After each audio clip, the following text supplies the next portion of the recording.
ഇന്നലെ നടന്ന പ്രധാന കുറ്റകൃത്യങ്ങൾ.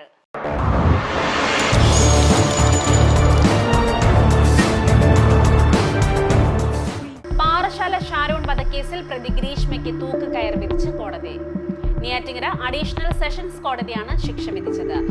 കാമുകൻ ഷാരോണിനെ കഷായത്തിൽ കളനാശിനി കലർത്തി കൊലപ്പെടുത്തിയെന്നാണ് കേസ്. 2022 ഒക്ടോബർ 14 ഷാരോണിനെ വീട്ടിലേക്ക് വിളിച്ചു വരുത്തി ഗ്രീഷ്മ വിഷം കലർത്തിയ കഷായം ഷാരോണിന് നൽകുകയായിരുന്നു. ഒക്ടോബർ 25 ചികിത്സയിലിരിക്കെ ഷാരോണിന്റെ മരണം സംഭവിച്ചു. കേസിലെ 1-ാം പ്രതി ഗ്രീഷ്മയെയും 3-ാം പ്രതി അമ്മാവൻ നിർമ്മലകുമാറിനെയും കോടതി കുറ്റക്കാരെന്ന് കണ്ടെത്തിയിരുന്നു. 2-ാം പ്രതി അമ്മ സിന്ധുവിനെ കോടതി വെറുതെ വിട്ടിരുന്നു. കോടതിയിൽ എത്തിച്ച സമയം മുതൽ ഗ്രീഷ്മ കരയുകയായിരുന്നു. വിധി കേൾക്കാൻ ഷാരോണിന്റെ അച്ഛനും അമ്മയും സഹോദരനും കോടതിയിലെത്തിയിരുന്നു.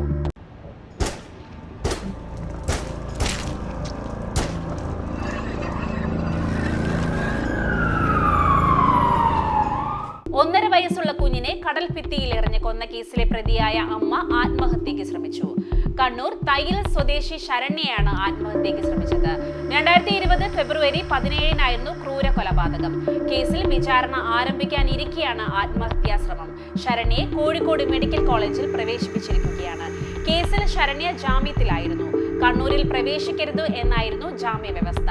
കേരളത്തിന് പുറത്തായിരുന്നു ഇവരുടെ താമസം. വിചാരണ തുടങ്ങാനിരിക്കെ ഇന്നലെയാണ് ഇവർ കേരളത്തിലേക്ക് വന്നത്. തയ്യിൽ കൊടുവള്ളി ഹൗസിൽ ശരണ്യ പ്രണവ് ദമ്പതികളുടെ മകൻ വിയാനാണ് അമ്മയുടെ ക്രൂരതയ്ക്കിരയായി കൊല്ലപ്പെട്ടത്. കാമുകനൊപ്പം ജീവിക്കാൻ വേണ്ടിയായിരുന്നു ശരണ്യയുടെ കൊടും ക്രൂരകൃത്യം. ശരണ്യയും ഭർത്താവ് പ്രണവും തമ്മിൽ നേരത്തെ മുതൽ അസ്വാരസ്യങ്ങൾ നിലനിന്നിരുന്നു. ഇതിനിടെ കാമുകനൊപ്പം ജീവിക്കാൻ വേണ്ടി ശരണ്യ 1.5 വയസ്സുള്ള കുഞ്ഞിനെ കൊലപ്പെടുത്തുകയായിരുന്നു.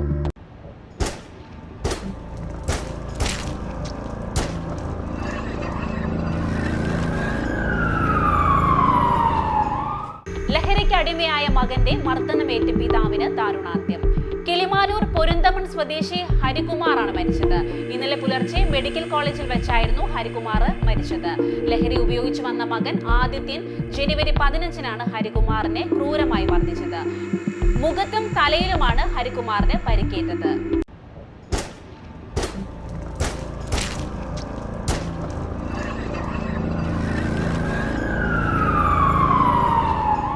വിവാഹം കഴിഞ്ഞിട്ട് 2 മാസം, യുവതി വീടിനുള്ളിൽ മരിച്ച നിലയിൽ. കൊല്ലം കടയ്ക്കൽ പാട്ടിവളവ് സ്വദേശിനി 19-കാരിയായ ശ്രുതിയെയാണ് വീട്ടിലെ കിടപ്പുമുറിയിൽ തൂങ്ങി മരിച്ച നിലയിൽ കണ്ടെത്തിയത്. കടയ്ക്കലിലെ സ്വന്തം വീട്ടിലാണ് ഭർത്താവ് മാഹിനൊപ്പം ശ്രുതി താമസിച്ചിരുന്നത്. ഞായറാഴ്ച രാത്രിയിലാണ് സംഭവം നടന്നത്. കടയ്ക്കൽ പോലീസ് അന്വേഷണം ആരംഭിച്ചു.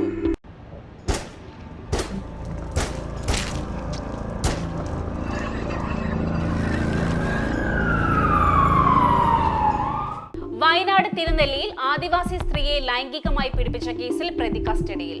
പുളിമൂട് സ്വദേശി വർഗീസ് ആണ് പിടിയിലായത്. സംഭവത്തിൽ ആദിവാസി സ്ത്രീയുടെ പരാതിയിൽ തിരുനെല്ലി പോലീസ് ബലാത്സംഗം, പട്ടികജാതി പട്ടികവർഗ അതിക്രമ നിരോധനം ഉൾപ്പെടെയുള്ള വകുപ്പുകൾ പ്രകാരമാണ് കേസെടുത്തിരിക്കുന്നത്. മാനസിക പ്രശ്നമുള്ള തന്നെ മരുന്ന് നൽകിയും മന്ത്രവാദ വസ്തുക്കൾ നൽകിയും 1 വർഷത്തോളം ക്രൂരമായി പീഡിപ്പിച്ചുവെന്നാണ് ആദിവാസി സ്ത്രീയുടെ പരാതി. കൊല്ലുമെന്ന് ഭീഷണിപ്പെടുത്തിയതിനാൽ പുറത്തു പറയാൻ ഭയന്നുവെന്നും തിരുനെല്ലി പോലീസ് കേസ് ഒതുക്കാൻ ശ്രമിച്ചു എന്നും പരാതിക്കാരി ആരോപിക്കുന്നു. 2023 ജൂണിൽ പരാതി നൽകിയെങ്കിലും പോലീസ് കേസ് ഒത്തു തീർപ്പാക്കാൻ നിർബന്ധിച്ചുവെന്നും പരാതിക്കാരി പറയുന്നു.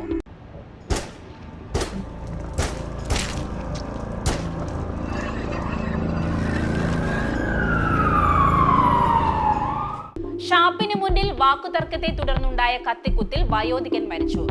പ്രദേശത്തെ മീൻപിടുത്തക്കാരനായ ഇല്ലിക്കൽ പ്ലാത്തറ റെജിയാണ് മരിച്ചത്. സംഭവവുമായി ബന്ധപ്പെട്ട് പ്രദേശത്ത് അലഞ്ഞു തിരിഞ്ഞു നടക്കുന്ന മധ്യവയസ്കനെ പോലീസ് കസ്റ്റഡിയിലെടുത്തു. തിങ്കളാഴ്ച രാത്രി 9 സംഭവം. ഇരുവരും തമ്മിൽ വാക്കുതർക്കം ഉണ്ടാവുകയും പ്രതിയുടെ കയ്യിൽ ഉണ്ടായിരുന്ന കത്തി കൊണ്ട് റെജിയെ കുത്തുകയുമായിരുന്നു. കുത്തുകൊണ്ട് റെജി 15 മിനിറ്റോളം വീട് കിടന്നു. ഓടിക്കൂടിയ നാട്ടുകാർ ആംബുലൻസ് വിളിച്ച് മെഡിക്കൽ കോളേജിലേക്ക് എത്തിച്ചുവെങ്കിലും വഴിമധ്യേ മരണം സംഭവിക്കുകയായിരുന്നു.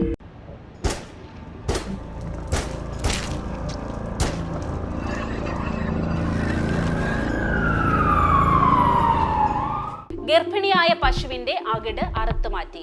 കിടാവിനെ പുറത്തെടുത്ത് വയലിൽ തള്ളിയ നിലയിൽ. ഉത്തര കർണാടകയിലെ ഹൊന്നവർ താലൂക്കിലാണ് സംഭവം. ഗർഭിണിയായ പശുവിനെ ആക്രമിച്ച് അംഗഭംഗം വരുത്തിയ ശേഷം ഇറച്ചി ഉപയോഗിക്കുകയും ചെയ്തു. കൃഷ്ണ ആചാര്യ എന്നയാളുടെ പശുവിനോടാണ് ക്രൂരത കാണിച്ചത്. കഴിഞ്ഞ ദിവസം രാവിലെ മേയാനായി വിട്ട പശു തിരിച്ചെത്തിയില്ല. ഇതിനു പിന്നാലെ വീട്ടുകാർ നടത്തിയ അന്വേഷണത്തിൽ പശുവിന്റെ അകിട് അടക്കമുള്ള അവയവങ്ങളും പശുവിന്റെ കിടാവിനെയും പാടത്ത് ഉപേക്ഷിച്ച നിലയിൽ കണ്ടെത്തി. പിന്നാലെ വീട്ടുകാർ പോലീസിൽ പരാതിപ്പെടുകയായിരുന്നു.